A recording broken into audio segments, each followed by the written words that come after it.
মনো চুপ কিচেনলৈ সকলোকে স্বাগতম জনাইছোঁ। আজি মই এটা একেবাৰে ভেন্দি, পিঁয়াজ আৰু কেঁচা জলকীয়াৰ এটা কুৰকুৰি এটা ৰেচিপি লৈ আহিছোঁ। আৰু এইটো মই কি কৰিম, ভেন্দিখিনি মই এই ধৰণে ফালি লৈছোঁ আৰু কেঁচা জলকীয়াখিনিও মই অলপ ফালি লৈছোঁ।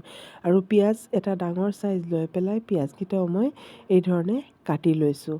আৰু এয়া চাওক, জলকীয়াকেইটা গোটেইখিনি কাটি ল'লোঁ। আৰু এতিয়া পিঁয়াজখিনিও মই কাটি লৈছিলোঁ, অলপ ডাঙৰ চাইজ লৈছোঁ, ডাঙৰ চাইজ ল'লে ভাল হয়। আৰু তাৰপিছত কাটি পেলাই ৰিংকেইটা এই ধৰণে মই উলিয়াই লৈছোঁ। এয়া চাওক, এই ধৰণে ৰিংকেইটা উলিয়াই লৈছোঁ। এইদৰে উলিয়াই ল'ব, তেতিয়া মানে খুব ভাল হয়। আমি যেতিয়া ভাজি কৰিম তেতিয়া খুব ভাল হ'ব।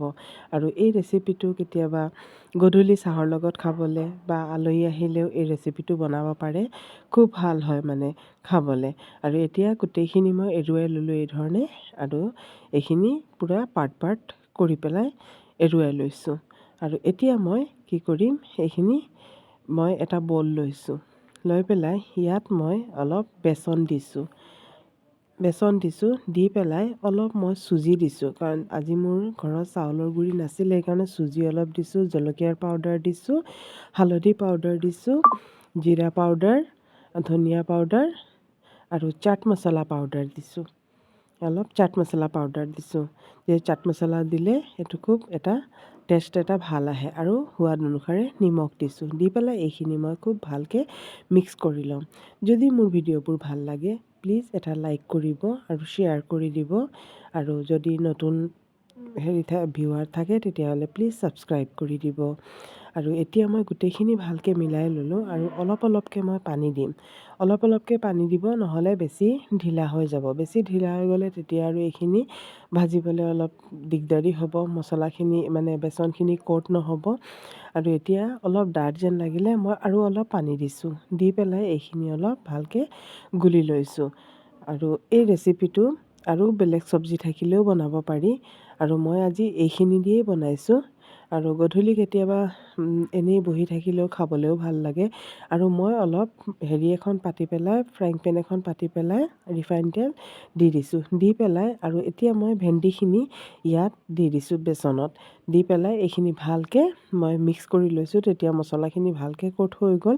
আৰু এতিয়া মই তেলত দিছোঁ, আৰু ইয়াত মই ফ্লেমটো মিডিয়াম থৈছোঁ, বেছি হাই নিদিব, নহ'লে ওপৰৰ পৰা জ্বলি যাব, পিছত মানে ক্ৰিস্পি নহ'ব। আৰু সেইকাৰণে মিডিয়াম ৰাখিব, দি পেলাই এইখিনি অলপ ভালকৈ অলপ দেৰি ভাজি ল'ব। তাৰপিছত অলপ লুটিয়াই দিব, লুটিয়াই দিয়াৰ পিছত আকৌ অলপ দেৰি থৈ দিব, তেতিয়া এইখিনি পূৰা ভালকৈ ভজা হৈ যাব।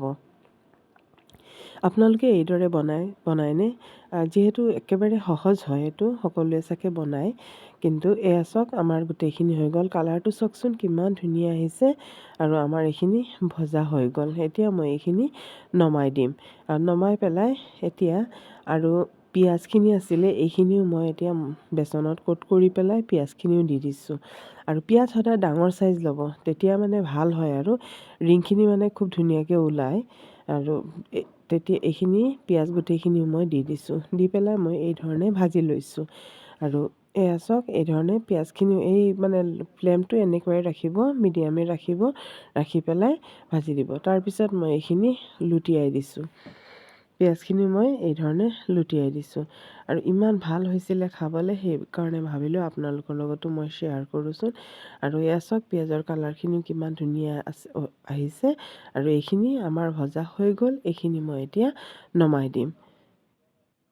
আৰু কেতিয়াবা পোলাও বনালে, পোলাওৰ লগতো এনেকুৱা বনাই পেলাই খাবলৈ খুব ভাল লাগে।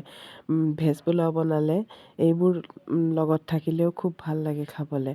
আৰু জলকীয়াকেইটাও যিকেইটা ফলা আছিলে, জলকীয়াকেইটা আচলতে বিশেষ খুব এটা মানে জ্বলা নহয়। সেইকাৰণে এই ধৰণে বেচন দি পেলাই বনাই পেলাই খালে ইমান জ্বলা নালাগে, খুব ভালেই লাগে খাবলৈ। জলকীয়াকেইটাও মই বেচন দি পেলাই এই ধৰণে বনাই লৈছোঁ। আৰু গোটেইখিনি আমাৰ হৈ গ'ল, এতিয়া মই এইখিনি নমাই দিছোঁ। এয়া চাওক, আমাৰ জলকীয়াকেইটা কিমান ধুনীয়া হৈছে। আৰু এইখিনি মই এতিয়া নমাই দিম। আমাৰ গোটেইখিনি এতিয়া ভজা হৈ গ'ল। এতিয়া মই গোটেইখিনি এতিয়া নমাই দিম। এয়া চাওক, আমাৰ গোটেইখিনি ভজা হৈ গ'ল, কিমান ধুনীয়া হৈছে দেখিছেনে? আৰু নেমু লৈ লৈছোঁ, আৰু নেমুৰ লগত এইটো খাবলৈ কিমান যে সোৱাদ হয় নহয়। এবাৰ আপোনালোকে বনাই চাবচোন, তেতিয়াহে মানে বনাই চাব, তাৰপিছত কমেণ্ট কৰিব। আৰু চাওকচোন পিঁয়াজখিনি কিমান ধুনীয়া কুৰকুৰি হৈছে। চাওক হাতেৰে মোহাৰিছোঁ পূৰা গুড়ি হৈ গ'লগৈ। আৰু আমাৰ এইটো ৰেচিপিটো কেনেকুৱা লাগিছে জনাব।